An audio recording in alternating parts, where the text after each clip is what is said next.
Hello students, welcome to Magnet Brains Hindi. मैं लाली वर्मा एक बार फिर स्वागत करती हूं आप सभी विद्यार्थियों का, और साथ ही साथ ये आशा भी करती हूं कि आप सभी स्वस्थ होंगे, खुश होंगे, प्रसन्नचित होकर अपने अपने कार्य को कर रहे होंगे, साथ ही साथ अपने आप का ख्याल भी रख रहे होंगे। क्यों? क्योंकि स्वस्थ शरीर में ही स्वस्थ मस्तिष्क का वास होता है। ये हमेशा याद रखिएगा। कभी भी काम में या किसी भी कारण से अपने आप का ख्याल रखना नहीं भूलना है। ये मस्तिष्क है, ये हाथ पैर, ये मुंह, ये पैर, संपूर्ण जो हमारा शरीर है ना, हमारे लिए दिन रात काम करता है। अब ये जो हमारे लिए इतना काम करता है, तो हम इसके लिए कुछ तो करें। क्या करें? थोड़ा सा एक्सरसाइज कर लें, योग कर लें, मेडिटेशन कर लें, ताकि इसको शांति मिले, सुकून मिले और ये फिर से रिचार्ज हो सके, है ना। चलिए, मैग्नेट ब्रेन्स में पुनः मैं आपका स्वागत करती हूँ। मैग्नेट ब्रेन्स एक ऐसा प्लेटफॉर्म है जो देता है आप सभी को कक्षा 6वीं से 12वीं तक की ऑनलाइन स्कूल एजुकेशन फ्री, साथ ही साथ सभी प्रकार की प्रतियोगी परीक्षाओं की वीडियोस भी फ्री। मैग्नेट ब्रेन्स बन चुका है भारत का नंबर 1 प्लेटफॉर्म जो देता है आप सभी होनहार स्टूडेंट्स के लिए सभी प्रकार की शिक्षा। मैं कहूं स्कूल शिक्षा की यदि बात करूं तो कक्षा 6वीं से 12वीं तक, और प्रतियोगी परीक्षाओं में सभी परीक्षाएं शामिल हैं। NTSC, olympiad, IIT, JEE, NEET, UPSC, JAIIB, CAIIB, bank, insurance, सभी प्रकार की प्रतियोगी परीक्षाओं के वीडियोस आपको आपके फेवरेट चैनल पर प्राप्त हो सकते हैं, हो रहे हैं। इसलिए हर एक वीडियो को आप लाइक करेंगे, चैनल को सब्सक्राइब करेंगे और शेयर करना नहीं भूलेंगे, ताकि आपकी तरह और भी जो आपके फ्रेंड्स हैं, परिचित हैं, जो भी रिलेटिव्स हैं, वे भी बेस्ट एजुकेशन का लाभ ले सकें। डियर स्टूडेंट्स, इस वीडियो में हम करने वाले हैं पार्ट 11। जी हां, हमारी पाठ्य पुस्तक क्षितिज का पार्ट 11 है। काव्यखंड से तीसरा पार्ट है। लिखा है कवि रसखान जी ने, और बहुविकल्पीय प्रश्न अर्थात मल्टीपल चॉइस क्वेश्चन हम करने वाले हैं। इसके लिए मैं आपसे एक चाहूंगी कुछ साथ, क्या कि आप रहेंगे फुल ऑफ कंसंट्रेशन, मस्तिष्क को रखेंगे चौकन्ना, चौकन्ना। क्यों? क्योंकि बहुविकल्पीय प्रश्न है भाई, मल्टीपल चॉइस क्वेश्चंस है। मल्टीपल चॉइस क्वेश्चंस में प्रश्न होगा और 4 ऑप्शंस होंगे। चारों ऑप्शंस में से सही विकल्प या ऑप्शन आपको चूज करना है। इसके लिए आपको बहुत अच्छे से, एकदम शार्प, एकदम कंसंट्रेशन के साथ यहां पर ध्यान देना होगा। देंगे? आइए मेरे साथ करते हैं शुरू। पहला प्रश्न है, मुरली से गोपी ईर्ष्या क्यों करती हैं? यदि आपने पहला वीडियो जो कि व्याख्या थी, दूसरा वीडियो जो कि एनसीईआरटी समाधान थे, यदि उसको ध्यान से देखा है तो उत्तर यूं मिलेगा आपको कि मुरली से गोपियों के मन में ईर्ष्या क्यों उत्पन्न हुई? क्योंकि मुरली कृष्ण के मुंह लगी थी। मुरली केवल कृष्ण की बात मानती थी, मुरली उनको चिढ़ाती थी, उन्हें मुरली बजानी नहीं आती थी। क्या लगता है आपको? तीनों में से क्या सही हो सकता है कि यस, मुरली उनके हमेशा अधरों पर या होंठों पर रहती थी, जिससे उनके मन में जलन की भावना आती थी कि ये मुरली हमेशा कृष्ण के पास रहती है, इसलिए श्री कृष्ण हमसे दूर रहते हैं। ठीक है। अगला, या मुरली धर की अधराना धरी अधराना धरूंगी। इस पंक्ति से गोपी के किस मनोभावों का पता चलता है? क्यों गोपी ने यह कहा कि या मुरलीधर की अधराना धरी अधराना धरूं? जो मुरली श्री कृष्ण अपने अधरों पर या होंठों पर रखकर बजाते हैं ना, मैं उसको कभी भी अपने होंठों पर नहीं लगाऊंगी। क्यों? कौन सी भावना पता चली? मुरली के प्रति ईर्ष्या, मुरली के प्रति सौतिया, डाह, या फिर कहें कि बिल्कुल परम शत्रु जिसको मानते हैं, मुरली के प्रति शत्रुता, दुश्मन है। उपर्युक्त सभी कथन सत्य हैं। क्या लग रहा है आपको? जल्दी बताएं, सोचिए। यस, उपर्युक्त सभी कथन सत्य हैं। गोपियों के मन में यही भाव उत्पन्न हो रहे थे कि मुरली से जलन, एकदम जल रही थी वो। तभी तो एक बार मुरली छुपा ली थी उन्होंने। कृष्ण पूछ कर रह गए थे, लेकिन उनका नहीं, हमारे पास नहीं है। बार बार वो कहती कि हमारे पास नहीं है, तो श्री कृष्ण को लगा ठीक है, अच्छा नहीं है तो मैं जा रहा हूं। फिर हंसने लगती हैं, अरे कन्हैया, यही है हमारे पास मुरली, बैठो हमारे साथ तनिक और बातें करो। ठीक है। तो ये मुरली के प्रति ईर्ष्या, मुरली के प्रति शत्रुता और सबसे बड़ी दुश्मनी। ठीक है। पक्षी बनने पर कवि कहां बसेरा बनाना चाहते हैं? हाँ, जो खग हो तो बसेरो करो करी, कालिंदी कूल कदम्ब की डारन। पेड़ पर, नदी के किनारे, यमुना के किनारे, कदम्ब के पेड़ पर, यमुना किनारे कदम्ब का पेड़। ठीक है। कदम का पेड़ सुना है ना आपने? यह कदम्ब का पेड़ अगर मां होता यमुना तीर, मैं भी उस पर बैठ कन्हैया बनता धीरे धीरे। मेरी बंसरी को सुन मां कितना सुख तुम पाती, तुम्हें देख ऊपर की डाली पर मैं छुप जाती। इस तरह से है कि यमुना के किनारे जो कदम का पेड़ था उस पर बैठना चाहते हैं, गोवर्धन पर्वत पर, तो यमुना के किनारे। सिद्धियां कितनी मानी गई हैं? अष्ट सिद्धि नव निधि, तो कितनी मानी गई हैं सिद्धियां? 8, 9, 11, 16। अष्ट सिद्धि, 8 सिद्धियां और 9 निधियां, तो कितनी सिद्धियां हैं? 8। Very good. ब्रज की कांटेदार झाड़ियों पर क्या न्यौछावर किया जा सकता है? रसखान जी के अकॉर्डिंग, रसखान जी के विचारों को हमें बताना है। कांटेदार झाड़ियों पर, करीले के कुंजनों पर, या लकुटी और कामरिया पर तो राज डालते हैं। अब देखिए, घर बार, अच्छे कर्म, परिवार, सोने चांदी के महल। हाँ, बिल्कुल यही लगता है आपको?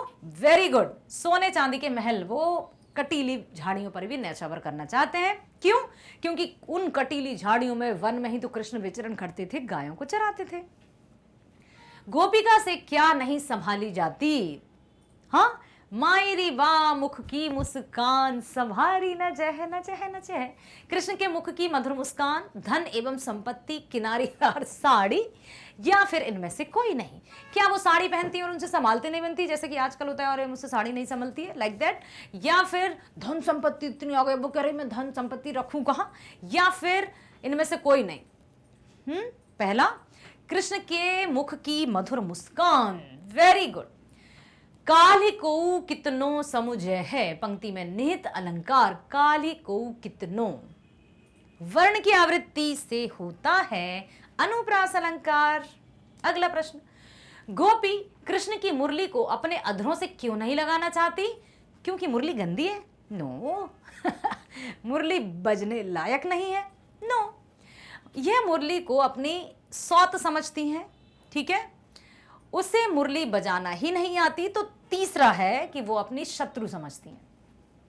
सखी के कहने पर गोपी क्या क्या स्वांग भरती हैं? सखी ने कहा कि तेरे कहे सब स्वांग करूंगी। जो भी कृष्ण लीलाएं करते हैं, जो भी कृष्ण चाहते हैं कि मैं ये करूं, मैं वो करूं, सब कुछ करना चाहती हूँ। श्री कृष्ण जैसे कपड़े पहनती हैं, सिर पर मोर पंख लगाती हैं, गले में गुंज की माला पहनती हैं, और सभी उपरोक्त कथन है वो सत्य है। बताइए जल्दी। यस, क्या बात है, वेरी गुड, वेरी नाइस। तो उपर्युक्त सभी कथन सत्य हैं। मुरलीधर में कौन सा समास? समास पूछा है बेटा, ध्यान से सुनिए। समास मुख्यतः होते हैं 6 प्रकार के, जिनको मैं इन शॉर्ट आपको बता दूं। सबसे पहला आप इस तरह से याद कर सकते हैं। आ, बा, त, क, द। ये है 6 समासों के नाम। अब तक दादा। आ से अव्ययभाव समास, बा से बहुव्रीहि समास, ता से तत्पुरुष समास, का से कर्मधारय समास, दा से द्विगु समास और दा से द्वंद्व समास। अब तक दादा, ठीक है। तो यहां पर मुरलीधर में कौन सा समास है, इनको डिटेल भी हम अच्छे से पढ़ेंगे, बिल्कुल आपको वीडियोस दिखाई देंगे। तत्पुरुष समास होता है वो समास, जैसे मुरलीधर को यदि हम विच्छेद करें तो मुरली को धारण करने वाला, ठीक है, तो तत्पुरुष है, अव्ययभाव है, बहुव्रीहि है समास। यदि हमने मुरली को धारण करने वाला अर्थात श्री कृष्ण लिखा तो होगा वो बहुव्रीहि, और यहां पर वही है बहुव्रीहि समास, ठीक है। क्योंकि यहां पर जो पूर्व पद है और उत्तर पद, मतलब प्रथम पद को पूर्व पद कहते हैं मुरलीधर, प्रथम पद को पूर्व पद, जो लास्ट वाला पद मतलब शब्द, ठीक है, उसको कहते हैं उत्तर पद। तो जहां पर दोनों पद प्रमुख ना होकर किसी तीसरे की ओर संकेत करते हैं, वहां होता है बहुव्रीहि। तो ना तो मुरली प्रमुख है, ना धरने वाला प्रमुख है, मुरली को धारण करने वाला अर्थात श्री कृष्ण। तो तीसरा पद यहां पर प्रमुख है, जिनमें तीसरा पद प्रमुख होता है वहां बहुव्रीहि समास होता है। रसखान ब्रज में ही क्यों बसना चाहते हैं? उन्हें ब्रज की सुंदरता लुभाती है, ब्रज उनकी पैतृक संपत्ति है, ब्रज कृष्ण लीला की भूमि है, ब्रज महत्वपूर्ण जगह है, तो उन्हें ब्रज कृष्ण लीला की भूमि है, और वे हर एक समय, हर स्थिति में श्री कृष्ण के निकट ही रहना चाहते हैं। कौन? कवि रसखान। रसखान की कविता का मूल भाव क्या है, बताइए। केंद्र क्या है? श्रृंगार, समाज कल्याण, भक्ति, आडंबर का विरोध करना। क्या यहां पर प्रेम दर्शाया है, या फिर सामाजिक जो कल्याण की भावना दिखाई है, या भक्ति दिखाई गई है, या फिर आडंबरों का विरोध किया गया जैसे कबीरदास जी ने किया था। क्या दिखाया यहाँ पर? भक्ति। अगला है, रसखान अपनी आंखों से क्या देखना चाहते हैं? अपनी प्रियतमा को। ब्रज के वन, बाग और तालाबों को, तड़ागों को, अपने घर को, या प्राकृतिक सौंदर्य? Wow, what a view. क्या देखना चाहते हैं? ब्रज के वन, बाग और तालाब। लकुटी और कामरिया पर क्या न्यौछावर किया जा सकता है? अपना तन मन, अपनी संपूर्ण पूंजी, अपना गांव या तीनों लोगों के राज, या लकुटी और कामरिया पर राज तिहूं पुर को तजी डारो। तो क्या? बिल्कुल, तीनों लोगों के। गोपिका को क्या अच्छा लगता है?